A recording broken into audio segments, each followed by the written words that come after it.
આપણા છોકરાઓ પાસે આપણે પૈસા માંગવા ના પડે એટલા માટે રોકાણ કરજો. જય સ્વામિનારાયણ. રવિવારની સવારે રવિભાઈની યુટ્યુબ ચેનલ પર આપ સૌનું હાર્દિક સ્વાગત છે. આજે રવિભાઈ ફરી વખત ઉપસ્થિત થઈ ગયા. વિડીયોની શરૂઆત કરતા પહેલા આપનો પરિવાર આર્થિક રીતે સુખી, સ્વસ્થ અને સંપન્ન બની રહે એ બદલ ભગવાન સ્વામિનારાયણના ચરણોમાં પ્રાર્થના.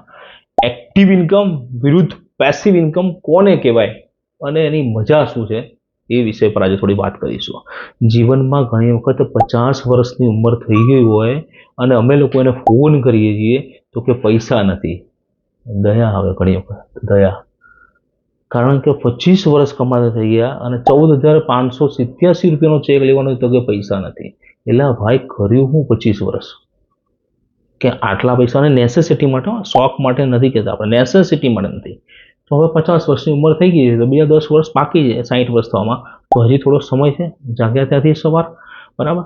છોકરાઓ માટે, આપણા છોકરાઓ પાસે આપણે પૈસા માંગવા ના પડે એટલા માટે રોકાણ કરજો. કારણ કે આપણા મા બાપને આપણે કેટલા પૈસા આપીએ છીએ આપણે સારી રીતે જાણીએ છીએ અને કેવી રીતે આપીએ છીએ એ પણ સારી રીતે જાણીએ છીએ, બરાબર.